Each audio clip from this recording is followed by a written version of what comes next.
Good morning, everybody. Morning. Good morning. Good morning. Okay, obviously we are 1 week away from Election Day, and I think everything gets framed around that. As all of the stories that we're dealing with collide. Presidential election for control of Congress, coronavirus, the politics of the pandemic, the Supreme Court in the middle of all of that, voting and early voting and voting rights. It all comes together. 7 days out, those are our stories. Let's start with David Chalian with the politics. Thank you. Good morning, Jeff. Yep, 1 week to go, and I think the key today, the key driving story is two-pronged. It's the map and the message. And I'll start with the map because their campaign schedules today really do tell the story of their sort of strategic needs here as they build their paths to 270. And you see, after 3 stops in Pennsylvania yesterday, that Donald Trump is continuing to work those Great Lakes states in Michigan and Wisconsin today. This is, you heard Joe Biden yesterday when he popped up to dip his toe in Pennsylvania and get on camera yesterday. He said, we really got to rebuild that blue wall, and Donald Trump is keenly aware of that. If indeed Biden is able to do that and flip back those states that went so narrowly to Donald Trump and delivered him the presidency, it really puts up a major roadblock to his ability to get reelected. So that's why you see him where he is yesterday, Pennsylvania, today, Michigan and Wisconsin, just so critical, and we'll see him again in these places, no doubt.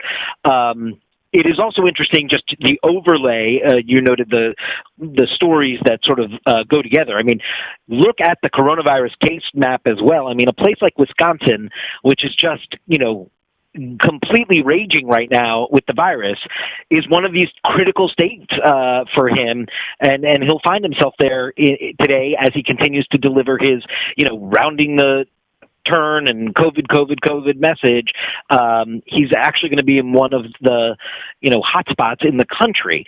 And then, of course, there's the interesting piece of his campaign schedule today when he ends his day, or his final event, I should say, is in the Omaha, Nebraska area. As you know, the electoral votes in Maine and Nebraska are awarded by congressional district, as well as according to the statewide winner. And so that single electoral vote that comes out of the 2nd congressional district in the Omaha area, Donald Trump won it 4 years ago.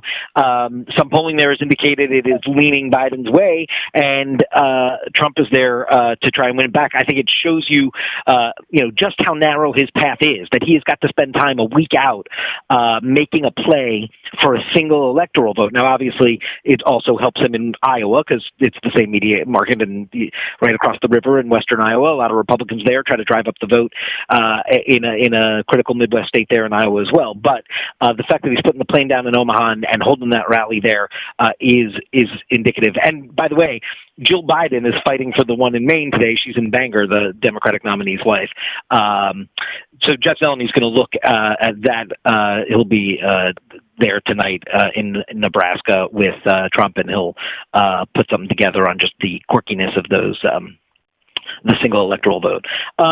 We also then have Biden in Georgia. No Democrats won it since 1992, and to think a week out that the Democratic nominee would be spending an entire day in Georgia when, his wife and his running mate were also just there, clearly they are trying to see if they can actually flip it. All the polling there suggests it's really close. As you know, Georgia, Texas, Arizona have been a part of a decade-long Democratic project of looking at the demographic changes in the Sun Belt and how they could flip some of these red states blue as those demographic demographic changes continued to accelerate.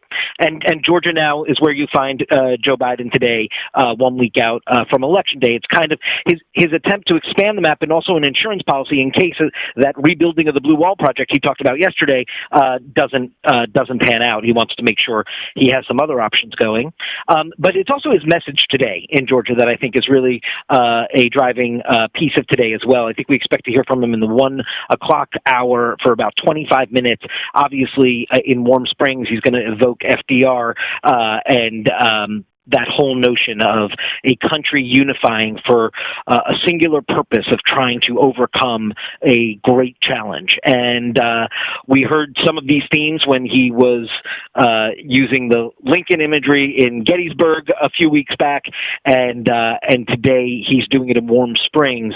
It also is not so far afield, obviously, from how Joe Biden started this race a year and a half ago with the message of a battle for the soul of the nation, and obviously that was pre-pandemic and pre-economic slide, but here you have him trying to deliver that unity message as his closing message a week out. We also will see First Lady Melania Trump for her first solo campaign event of the entire campaign 1 week out. That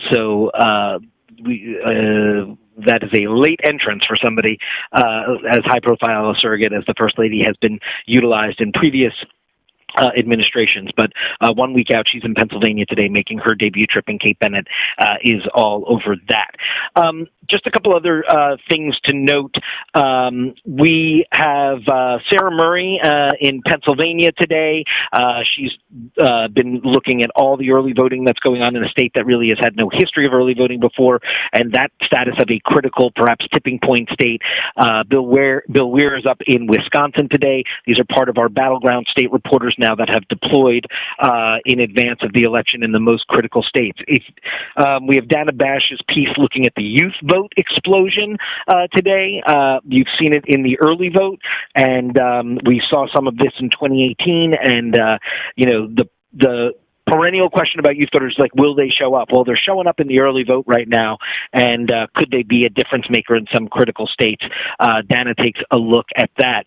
Alex Marquardt's going to take a look at the policy differences between Trump and Biden on foreign policy today, and Tom Foreman is going to take a look at some of the most well-known promises from the 2016 campaign trail that Donald Trump made day in and day out at his rallies, whether it's building the wall and having Mexico pay for it, or draining the swamp, ending NAFTA, whatever his sort of most high-profile promises were, getting rid of Obamacare and replacing it, and the status of those things, sort of a report card on those high-profile 2016 promises as he's seeking a renewal of his contract for 4 years with the American people.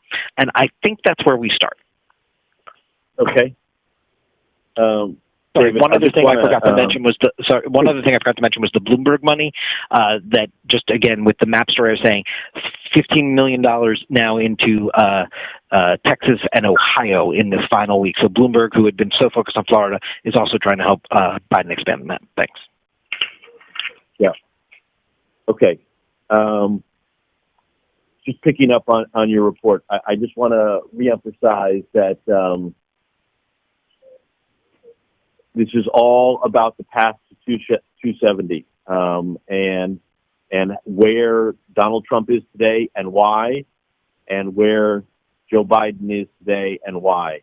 And then, of course, there's surrogates in Joe Biden and Melania Trump. But to David's point about where they are and why they're there, and the path to 270, and all the ways the puzzle can be put together to get one of them to 270. And I don't want to be rushing through that. That is really where we are. Now, a lot of this also combines with early voting and vote counting and Supreme Court rulings. And so for that, let's move to Washington. Okay, so let's start just with the overall numbers. 61 million as of this morning, closing in on half the total of 2016. As we get each day, Republicans are continuing to narrow this massive lead that the Democrats had in early voting. But the question still remains, how close they'll be, like how that will turn out over the next week. The president, for his part, continuing to cast doubt on this whole process, urging voters by tweet to change their votes in states that allow it.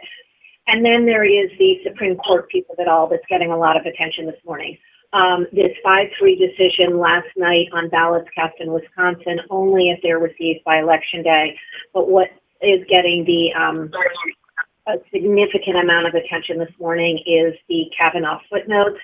And this centers around allowing state courts to, making the point that state courts are not in control, and saying that the Supreme Court would not look favorably upon these courts coming to them and asking for an extension. So liberals very concerned about this morning. This obviously is without Amy Coney Barrett. We are waiting on this Pennsylvania case that will be just this, that has now been appealed to the Supreme Court.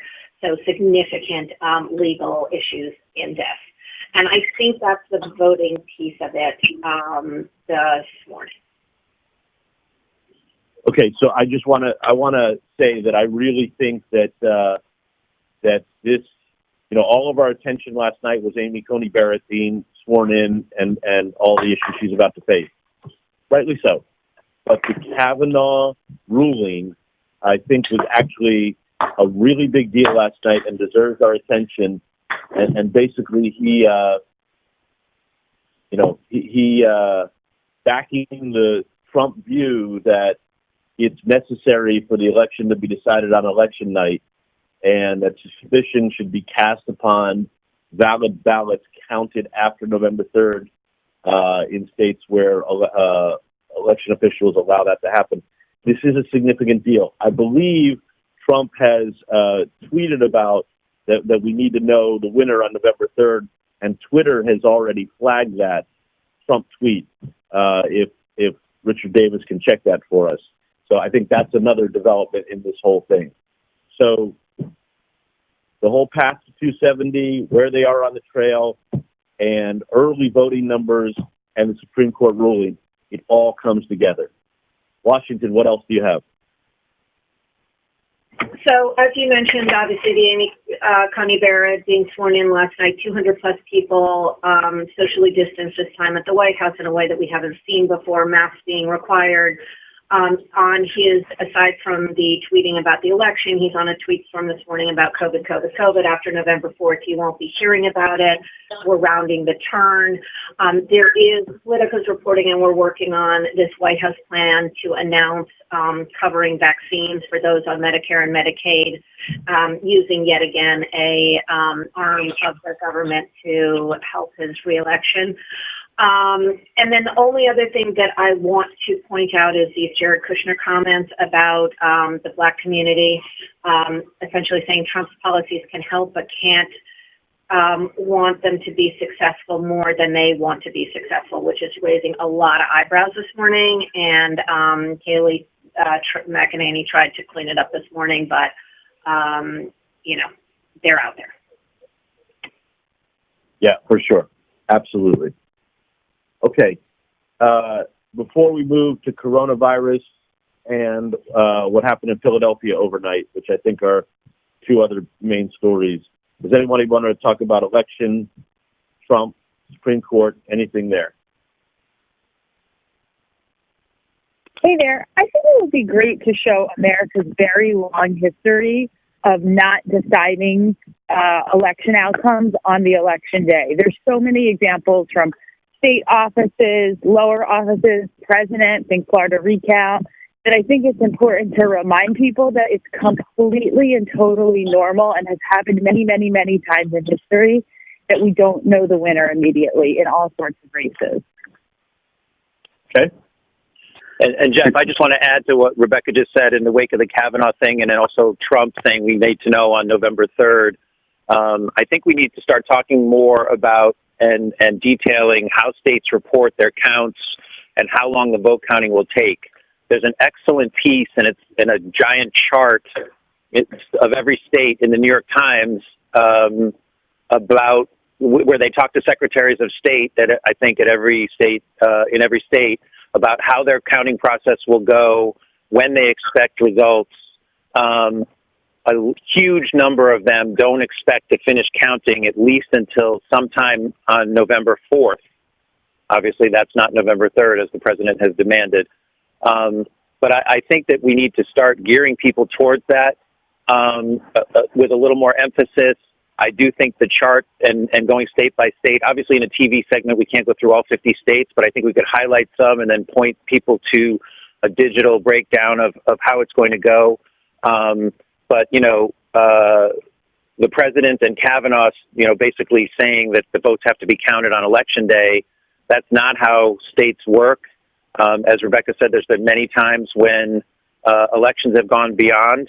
Just think about 2018 and the sort of slow building blue wave. As time went on, more and more Democrats ended up winning congressional seats in California and other places that changed the margin for Democrats in the House.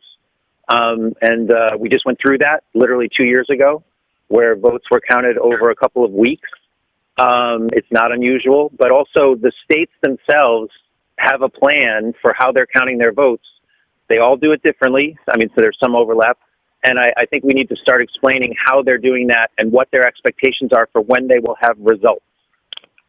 And Michael, just to add to that, we do have reporters for exactly this reason in these 6 states that are likely to decide this election, and that is what they are there to do, is explain this. They have all the reporting.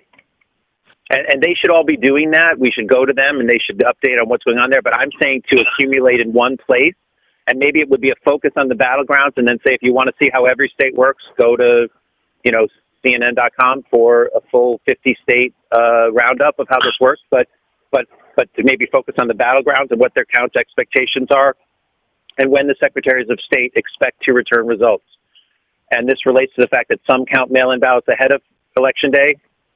Some don't start counting them till that night, et cetera, et cetera. But I really think it's important to start countering this idea that we're going to have all the votes counted on November 3rd, because there's zero expectation of that in any year, never mind in this year with so much mail-in voting and the pandemic, et cetera. To follow up on Michael and Virginia's points, we've done such a good job of doing correspondent whip-arounds about coronavirus. But Bill Weir is in Wisconsin. Sarah Murray is in Pennsylvania. Drew Griffin is in Florida. Keong is in Arizona. Miguel is in Michigan. And Diane Gallagher is in North Carolina. So those 6 states right there, there's no reason that we couldn't do a very similar whip with those folks about exactly what Rebecca, Michael, and Virginia are talking about. Other thoughts? Jeff, you mentioned Pennsylvania, Wisconsin, Michigan just now, the blue wall states.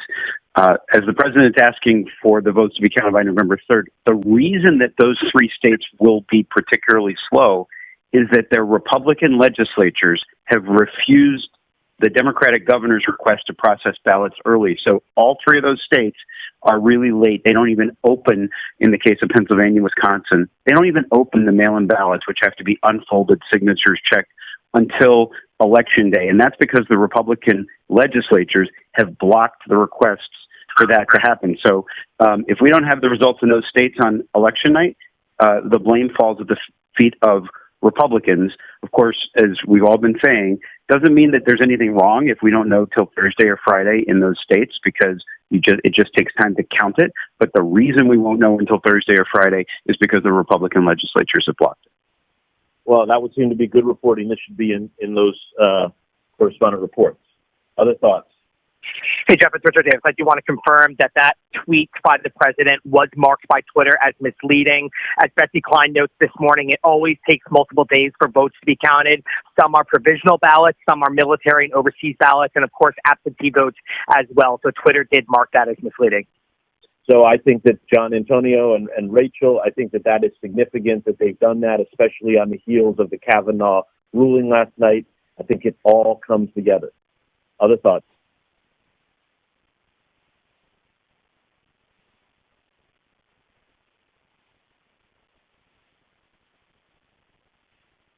Okay, anything else in Washington? No. Thank you. Okay, let's move to coronavirus, and then we'll do the rest of domestic, Matthew.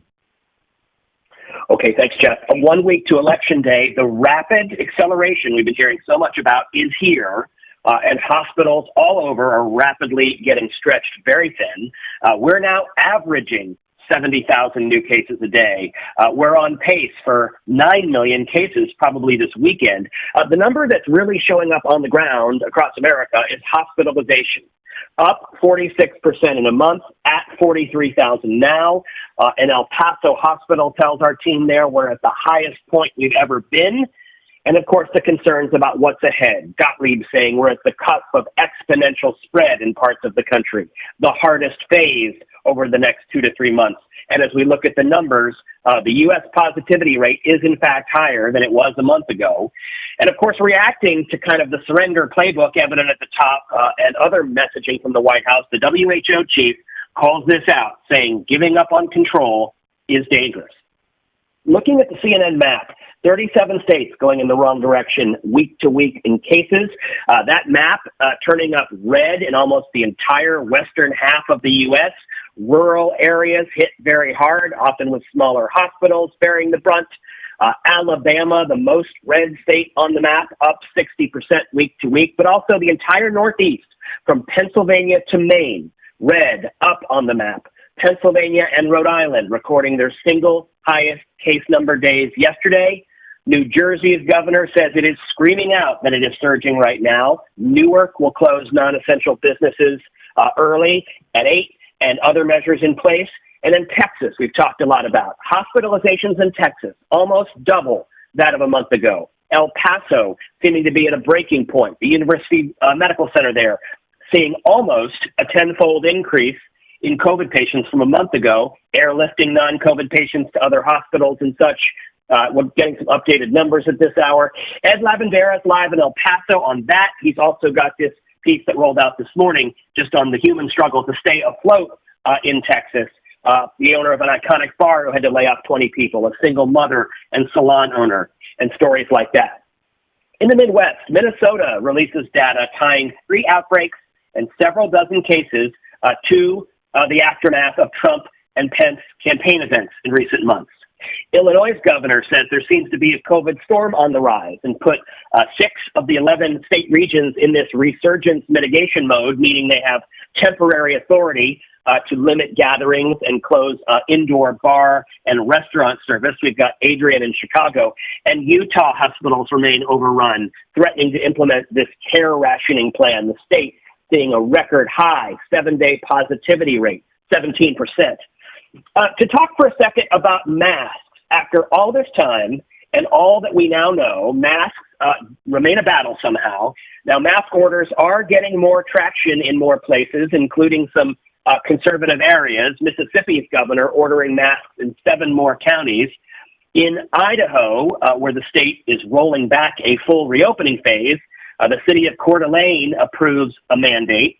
And then Deborah Birx, visiting North Dakota, told the Bismarck paper, based on what she's seen, this is the least use of masks we've seen in retail establishments of any place we've been. Remember, North Dakota has the highest per capita case rate. Also, you've got South Dakota, also called out by IHME for low mask use, the second highest per capita case rate. So clearly, I think we can see a cause and effect here. On the health front, new concerns about waning immunity over time. This Imperial College London study, hundreds of thousands of people finding significant declines in antibodies as they return for testing 12 and 18 and 24 weeks later.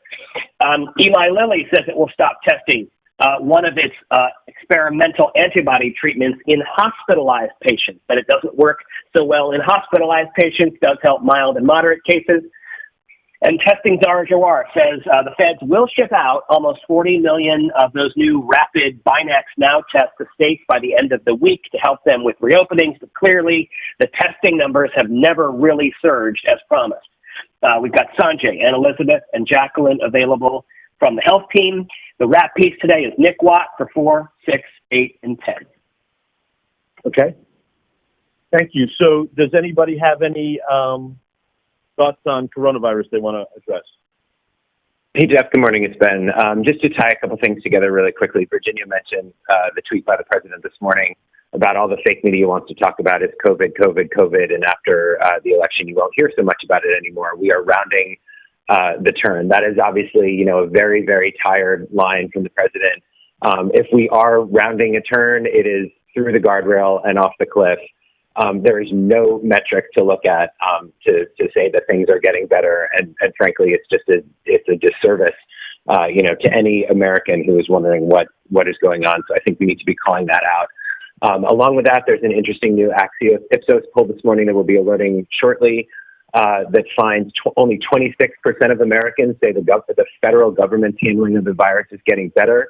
46%, almost half, saying the federal government is getting worse.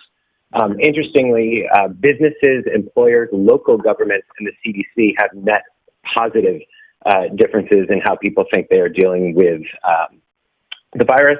And then lastly, I just wanted to flag these comments from Fauci yesterday that I think flew a little bit under the radar. There's been a lot of interest in these, so-called challenge trials where you have to potentially expose people deliberately expose people to coronavirus to see if they become infected to measure the effectiveness of the vaccine. Obviously, the news out of the UK where they've had to do that there, Fauci saying yesterday, we don't need to do that here in the U.S. because the virus is running just so rampant. There's no need to even construct a trial like that because things are so bad here. So just a really salient sign of the times. Great. Thank you, Ben. Other thoughts on COVID? Jeff, we're going to see a lot of Donald Trump today because he's doing so many rallies. And just a reminder about the masks at the rally. Despite what you might see in the picture behind the president, where the campaign specifically gives out MAGA masks and asks the people right around the president in the head-on camera shot to wear masks, and we have reported this out many times, almost nobody else in the rally is wearing masks. Reporters say that over and over and over. So as far as the visuals go of Donald Trump and COVID today, use the shots of the crowd, not the shots of the president. And if you do have a shot of the president, you can remind the viewers that those are some of the only people in the crowd that are wearing masks, and that's an intentional effort by the campaign to put that image out there. And just to note, Trump just tweeted, now he's putting a number to where we are with COVID, 99.9%. Okay. Other thoughts? Okay. The rest of domestic, Matthew. Okay, first, this major unrest in Philadelphia overnight. Dozens of police injured. Confrontations over this fatal police shooting of a black man, Walter Wallace Jr. He was armed with a knife, but the mayor says there are difficult questions about this case. About 30 officers injured, mostly from flying projectiles. One hit by a pickup truck. Reports of looting going on even this morning. There was this confrontation captured on eyewitness video.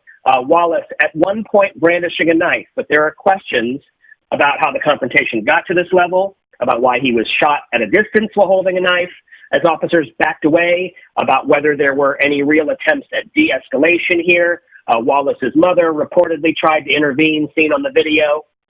Questions about non-lethal weapons and why they weren't used here. There's just a lot we don't know about the shooting itself, but obviously the unrest is a major story. The reaction rages on. The mayor has a 1 o'clock presser ostensibly on COVID, but he'll certainly get a lot of questions, so more to come there.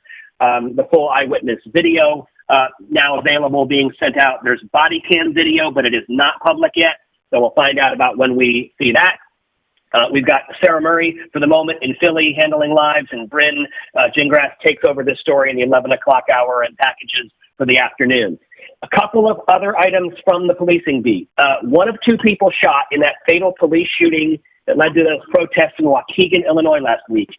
She has a news conference from her hospital bed at noon today. Tafara Williams was the girlfriend of Marcellus Stinnett.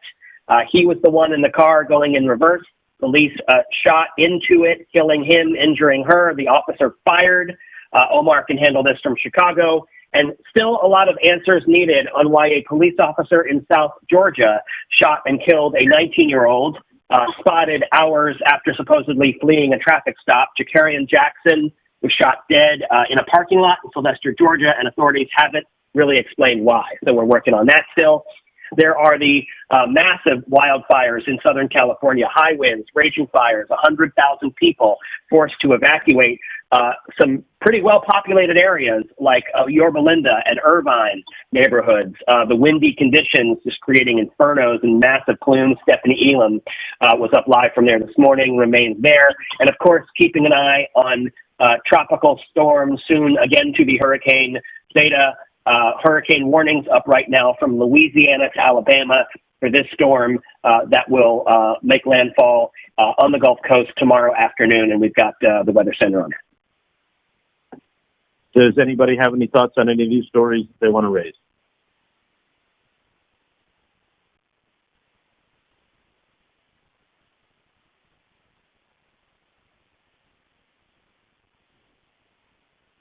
Okay, I think as some know, I want to make sure we are covering what happened in Philadelphia.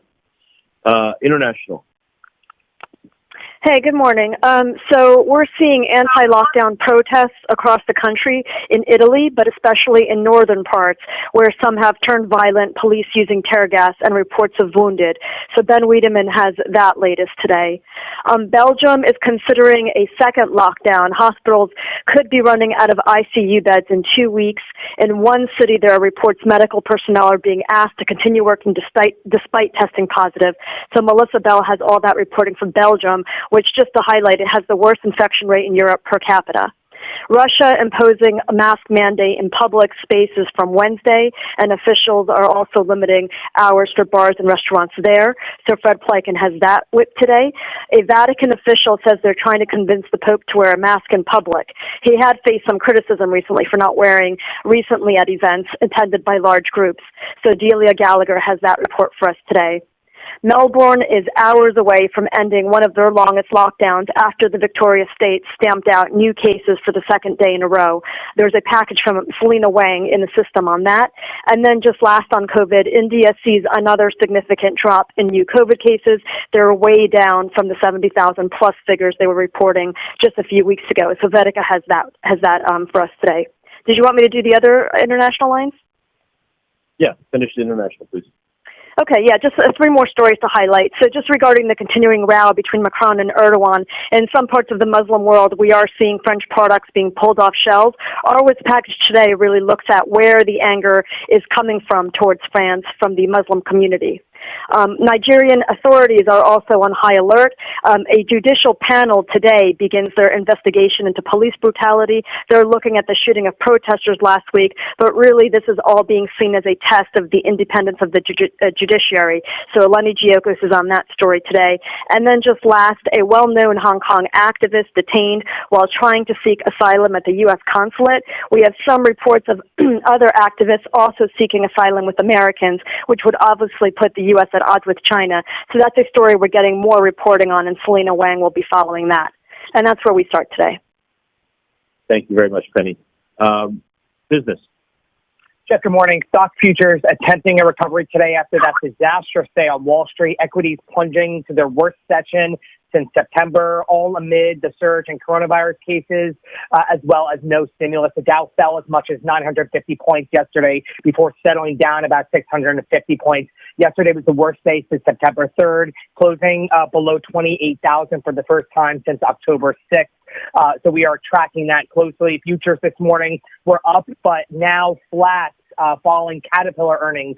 That company, considered a corporate bellwether on the state of U.S. manufacturing, reporting a 54% drop in earnings in the third quarter as equipment sales declined across all regions and segments. Christine Romans is available on that this morning, and Allison Costa is at the New York Stock Exchange. Allison also tracking this morning this open letter published by more than 600 business school professors declaring opposition to President Trump and urging corporate America to act with conscience with regard to the president. So she is tracking that. That alert just went out moments ago.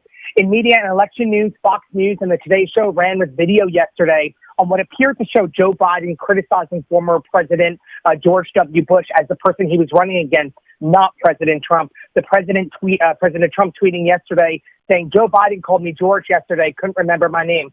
Problem is, the video was based on deceptively edited clips that was peddled by the Trump camp. Stoney texted me moments ago that the clip still lives on Twitter and Facebook and has millions of views on YouTube. I know it was covered in the Reliable Newsletter Overlay, and Brian Stelter and Oliver Darcy are available on that. That's where we start. Okay, thank you. Okay, so before we move to digital, does anybody have anything they want to bring up?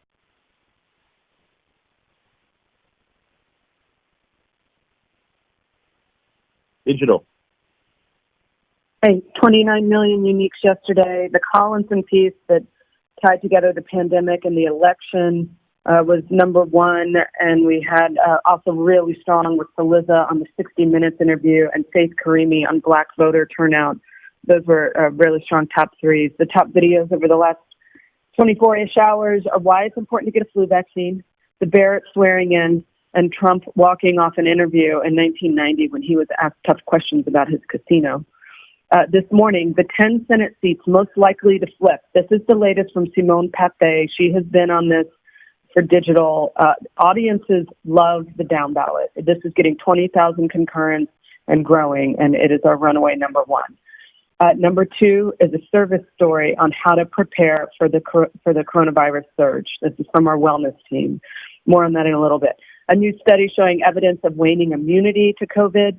Biden is making a play for red states in the final days of the campaign as Trump narrows his focus. That's Bradner on the map and message framing that you and Chalian talked about.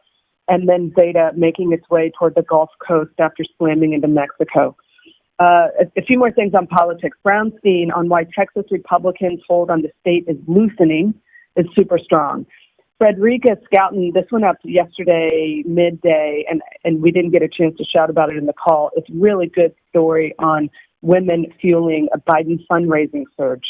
So we've got that on women. We've got Dana, as previously mentioned, on this potentially being the year of the young voter.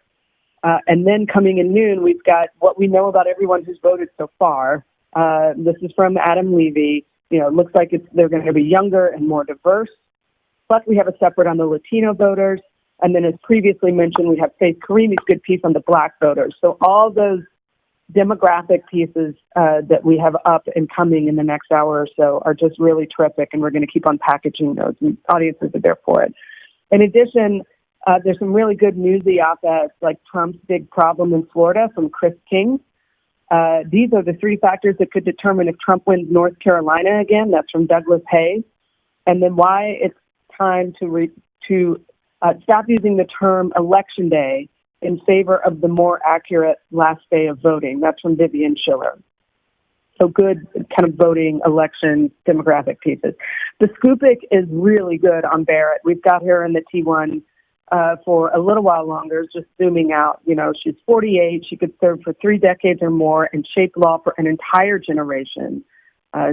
She's going to have a ton of influence over a long period of time. And Stelter on last night's primetime celebration is really good. We have that out, and that was in the newsletter. Kushner's revealing and racist comment on Black Americans and success. We have the news pop and the video, but we've got a Brandon Tinsley analysis that is really smart, really good. We have the Kavanaugh, we have more coming on the Kavanaugh ruling for the discussion here, and we just went up with a federal judge rejecting the DOJ's attempt to defend Trump in the E. Jean Carroll lawsuit. So that's a little bit of breaking news that we're out with. On COVID, in just 1 week, the surge has added 500,000 cases to the U.S. total. So that's our framing for our main bar this morning. We have all of those new case records that are being set that Matthew mentioned. We have another piece on October is the new April. It's starting to feel like April all over again with field hospitals opening up, curfews enforced, refrigerated trucks are on the move. And then, of course, with the global picture not being any better with, you know, what's happening in Italy, for example, with protests turning violent as anger over COVID measures mounts there. So it's kind of no wonder that a service piece about how to protect yourself and your loved ones is our overall number 2 this morning. I mean, it's remarkable and understandable at the same time. And then lastly, yes, we are on the Philadelphia shooting. and protest story, in addition to the other police beat stories that Matthew mentioned. Those are out. And then the California fires is another big interest for audiences. I mean, that's 100,000 people that are fleeing under evacuation orders. So we are going to stay on that, and we have our wildfire tracker to go with that as well. That's it. Thank you very much. John. All right, so a busy day on the campaign trail, and we're out with all the key players. Jessica Dean in Georgia, where Joe Biden making a play for the state. 2 stops. We're with him at 1 o'clock in Warm Springs. Jeremy Diamond with President Trump, who will be in Lansing, Michigan during the 2 o'clock hour. And then Obama, Biden's number 1 surrogate. He's in Orlando today during the noon hour, one of those drive-in rallies. Jason Carroll is there. We'll be dipping into portions of those appearances.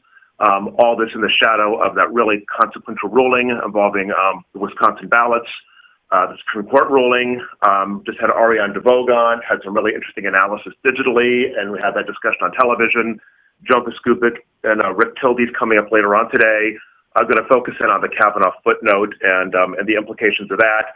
And then we will be whipping through the reporters in these different swing states. They were mentioned, Drew Griffin in Florida, Miguel Marquez in Michigan, Kyung Law in Arizona, Diane Gallagher in North Carolina, on the issues at play on the ground in those really make-or-break states.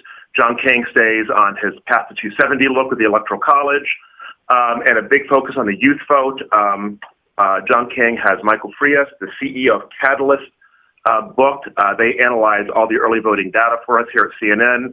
Really interesting trends on the huge jump among the younger vote across all demographics, Black, Latino, and white. And that pairs well with Dana Bash's Youth Vote piece, which is going to get a couple of airings today. We'll also get to Kate Bennett later on today with Melania Trump making a very, very rare appearance on the campaign trail. On coronavirus, we're going to spotlight all these hot spots, Ed Lavendera in El Paso, Adrian Broadus in Chicago. We have a number of bookings in these key states. Just had the Illinois Public Health Director on with Jim and Poppy, the one who broke down over the weekend. We're also going to get the Judge Ricardo Samaniego of El Paso County on the surge there. Brianna has both the Director of Montana Public Health and a doctor on the front lines in Utah, 2 states that are facing some really serious issues right now.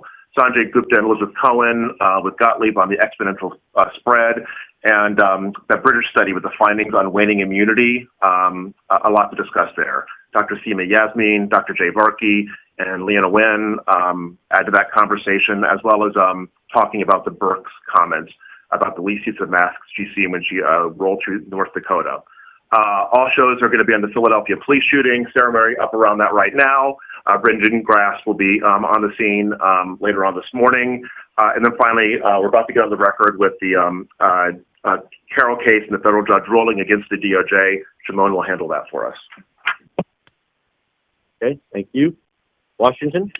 Good morning. On the lead, Caitlin, of course, on all things Trump, the White House, and Jessica Dean with Biden in Georgia. Pamela Brown has our voting wrap piece, and we'll get to into the Wisconsin decision as well, of course. Senator Tim Kaine among our guests. The dire COVID numbers, we've got Dr. Rochelle Walensky, and we will continue to look at our policy differences between the candidates, today focusing on foreign policy with an Alex Marquardt donut. Mary Trump also joins in the fore for her argument that the Goldwater rule is too restrictive and psychology professionals should be more outspoken about her uncle. Nick Watt has our COVID rap piece in the fore. We've got Sanjay, of course. We're also going to speak to a frontline infectious disease physician in Salt Lake City on Utah rationing care and the desperate situation with hospitals there. Sarah Murray in Harrisburg, and the Pennsylvania Secretary of State joins us. And, of course, we will report on the latest on the Philly unrest following the police shooting there. And in the Situation Room, we'll be connecting all of the dots 1 week from Election Day. The path to 270, putting the puzzle together, and the battle for Congress. Trump in Michigan, Wisconsin, and Nebraska, and why he's there. Biden in Georgia, and why he's there. All of this with record more than 65 million votes already cast. We'll get into the Wisconsin SCOTUS ruling, and we'll try to do a whip of reporters in some of these key battleground states. All of this as the virus is raging, almost every state in the red.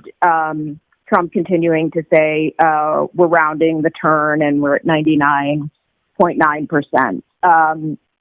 We're also going to do a deeper dive on voter suppression tactics and what civil rights leaders are doing in the trenches. That was a suggestion from Janita. So we'll do that with Derek Johnson of the NAACP and Ben Ginsburg.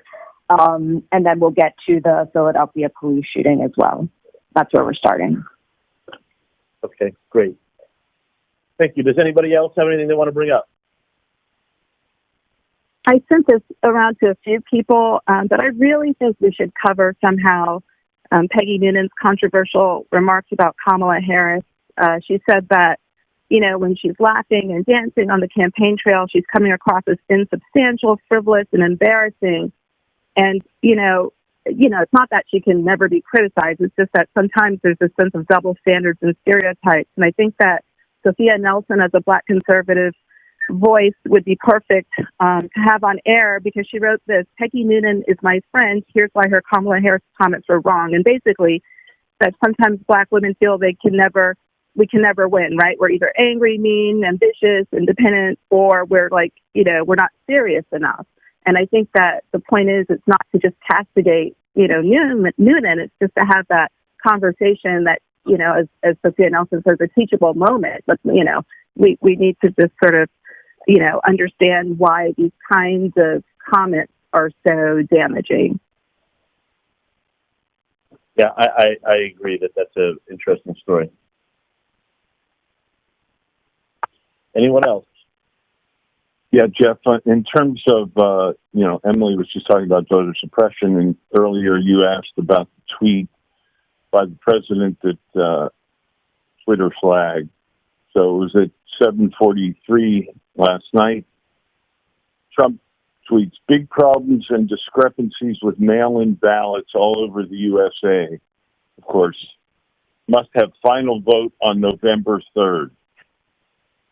That's the one. And Twitter says some or all of the content shared in this tweet is disputed and might be misleading about how to participate in an election or another civic process. Learn more. Their stamp is there first before you even get to Trump's misleading statement. So it's, I don't know what we do with it, but you had asked about it, and that's where it was. And he continues to talk about the problems and discrepancies with mail-in ballots. He doesn't use fraud right there, but he said must have final total on November 3rd, which of course is ridiculous. Right. So now Richard Davis and Rick Davis have both pointed this out, and I will agree that I think we should be highlighting it, because I think it is part of the whole story with early voting, the when we will know the results, Trump's pressure to know by November 3rd, Kavanaugh's decision in his footnote last night that he agrees with the Trumpian point of view, what that portends for next week. So I think it's actually quite important. Anyone else? Hey, Jeff, can you hear me? Yes, we can. Hey, it's Ramon. This is an interesting little story that we've never seen something like this from the Colombian government. So it was reported yesterday that the U.S. Embassy in Bogota sent a warning to Colombian politicians to stay out of the U.S. election. CNN did an op-ed on this with two U.S. congressmen, Gregory Meeks and another U.S. congressman, I think Callejo, writing that the Colombians need to stay out of the U.S. election. And so what's happened is two Colombian senators and one Colombian congressman who lives in Miami but commutes to Bogota to his congressional sessions. He's a dual citizen. They have been campaigning for Trump and inundating social media in Florida to Colombian Americans and Venezuelans who can vote, claiming that Biden is a communist, he will not be a friend of Venezuela, to helping Venezuela all of those things. It's been quite aggressive, but we've never seen an embassy like this do this, especially to an ally like Colombia. And it actually, the U.S. embassy actually sent a warning and said, you need to stop meddling in the U.S. election. So it's sort of an unusual thing that they've done. And it just underscores the battle in Florida that this sort of disinformation campaign continues in Spanish across social media. It's an interesting little wrinkle. So the U.S. government's willing to do that in Colombia, but not say that to Russia. Yeah, it's interesting. Any other thoughts?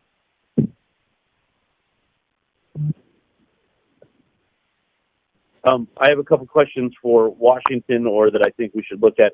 Where was Mike Pence at last night's Amy Coney Barrett event? Don't forget, remember? He was originally going to go to the Senate vote. He didn't even show up at the event at the White House.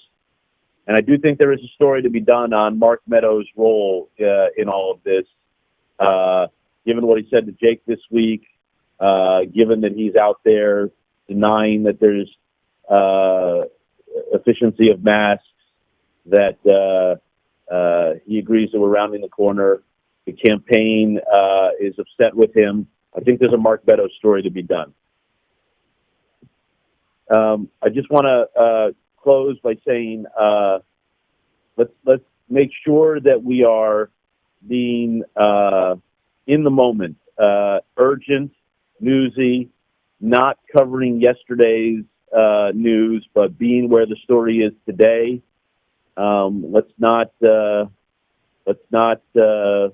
focus on let's make sure we're focused on what's happening today and looking ahead, looking forward, and looking ahead to next Tuesday.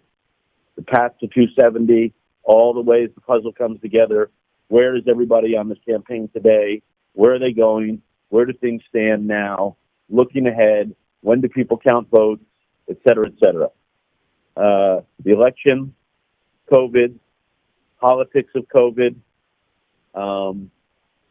and everything associated with all those things.